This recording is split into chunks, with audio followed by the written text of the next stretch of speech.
Hi, Ubeda. Nice to see that you've sent us your first set of essays. Let's take a look at what you've done here, okay? Schools, should they only educate or should they entertain as well? Here's what you said.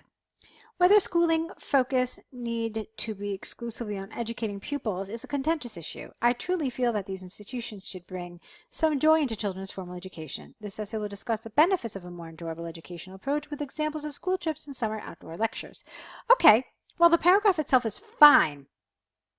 But that first sentence felt a little awkward, so let's change it up a little bit, okay? Whether the focus of schooling needs to be exclusively on educating pupils is, I think, a better way to say this. Okay, and then the rest of it is fine, so let's move on. Firstly, ensuring that schools are places where students experience joy is imperative. This is largely because the more entertaining a school is, the more interaction with pupils and teachers would be, and this is paramount for a successful education. Nice, complex sentence, but handled well, so good job. For instance, recent studies show that schooling trips, just school trips is fine, not schooling, that school trips and educational visits allow children to both socialize and enjoy the learning process, leading to happier and hardworking scholars. Therefore, ensuring that children find pleasure in their school time should be the priority of educational institutions. All right, I'll be honest with you, it does feel a touch underdeveloped, but it's fine. You've certainly followed the template. You've done everything you were supposed to do.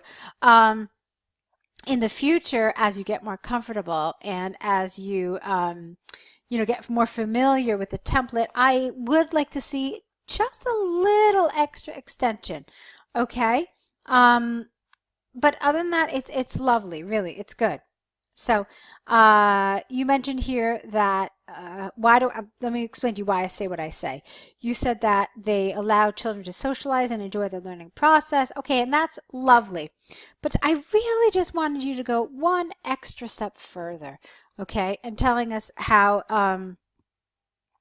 maybe perhaps something like, multiple scholarly articles have suggested that when students enjoy the learning process, they retain information far better as well. Therefore, it's really a win-win situation where students enjoy learning and actually retain more information as well. So what I essentially want from you is just an extra bit of extension, okay? Let's move on. Secondly, adopting innovative teaching techniques is appalling and results in this is not the word you want here. Appalling means horrendous, disgusting, horrifying, okay? So you want a different word here. Let's look at the sentence again. Secondly, adopting innovative teaching techniques is something and results in higher performing pupils. In other words, taking scholars outdoors to have a class lesson or simply sitting in a circle on the grass and talking, ing, because you have ing here, allows them to free their minds and to become more motivated when returning to their core school subjects. Brighton's top primary school is a contextual example of making the learning environment more amusing. All right, can you tell us why? I don't know anything about Brighton's primary school, so why are we talking about it? What can you tell us about Brighton's primary school that would give us the information that would seem relevant to this particular argument, okay? So do you see what's missing here? So just go that little step further. As a consequence, in the long run, entertaining educational strategies will... As a consequence, in the long run, with entertaining educational strategies come... okay, I see what you're doing here. Let's fix it one more time. Let's try it again. As a consequence, in the long run, entertaining educational strategies come with better academic performance.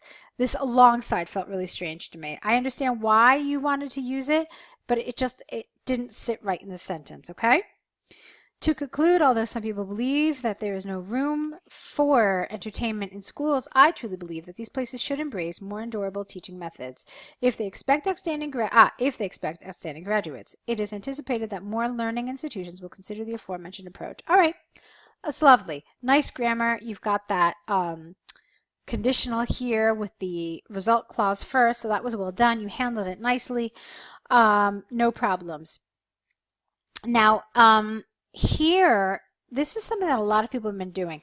They talk about kind of innovating teaching approaches, innovative teaching methods, engaging teaching methods, but what they fail to do is to link this to entertainment. Okay, so remember, when we talk about entertainment, we mean amusement, we mean something lighthearted, something which doesn't feel quite so scholarly and academic.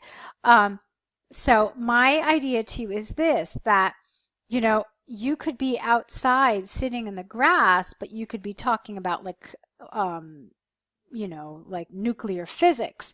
Just because you're sitting in the grass talking about it, it doesn't make the subject suddenly entertaining.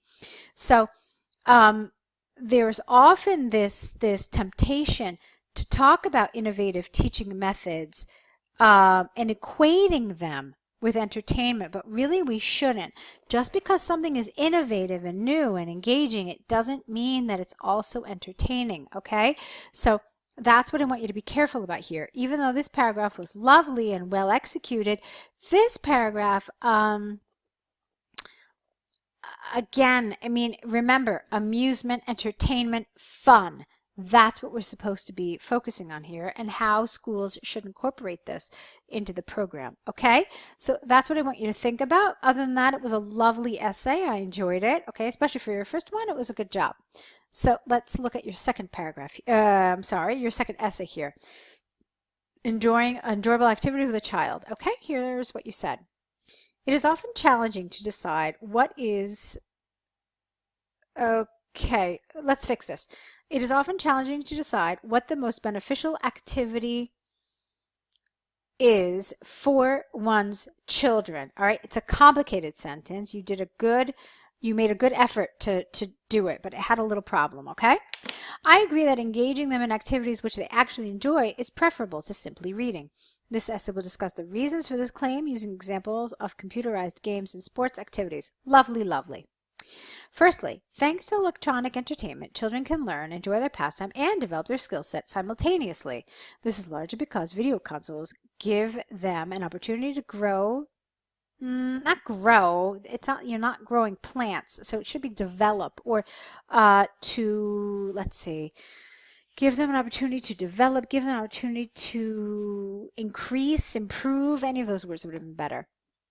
Their visual and problem-solving abilities, acquire knowledge of a particular topic, and spark their imagination. For instance, an educational video game named Easy Language Learning meets children's expectations of mastering English via gaming.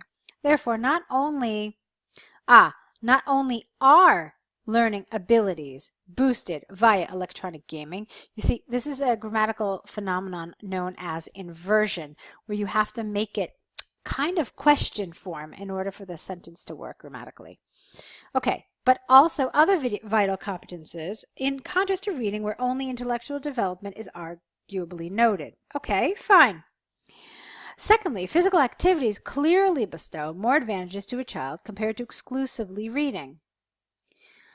I want this to be exclusive reading, where reading is a noun and this is an adjective. This is due to the fact that sports provide players with a sense of well-being and expand their abilities to communicate, cooperate with each other. For instance, recent research by the IMF showed that children who play ball sports are more creative at school performances and socialize more easily, here you need an adverb, with their pupils than those who spend their free time merely reading. As a consequence, devoting time to sporting activities comes hand in hand with numerous benefits. Lovely. I'm really happy that in both of your paragraphs, you mentioned this thing about imagination and creativity. This is one thing that I have found a lot of students get wrong, and you didn't fall into that trap, so well done. You talked about other skills and creativity, so well done. To conclude, although children by reading may develop literacy skills, I truly believe they profit more. I guess profit, but usually the person, you think about money when you talk about profit, so benefit would probably have been a better word here. They benefit more if they genuinely spend time on doing amusing activities such as video gaming and playing sports. Okay, well done. So for your first set of essays, this is lovely. You've done a very nice job. I think you have numerous suggestions and pieces of information to help you improve and help you to move forward with your next set of essays. So with that said, let's talk about what your next steps are. The first step is for you to correct these essays based on this video correction. The second step is for you to create an error correction list where you write down all the errors that were pointed out to you, and then next to each error, write down what the corrected version would be. Now, that is something that you will add to with each essay correction you get back from us, okay? It's for your reference so you can learn and make sure that you don't exactly repeat the same mistakes over and over, okay? Then the third thing you need to do, of course, is send us a new set of essays applying everything you've been learning in the course so far, all right? So go ahead, get those 3 things done. Try to do them within the next day or so. This way you can really apply everything you've been learning. All right, so let's meet back here with your next set of essays. We'll be here. We'll be looking forward to them. So good luck with it.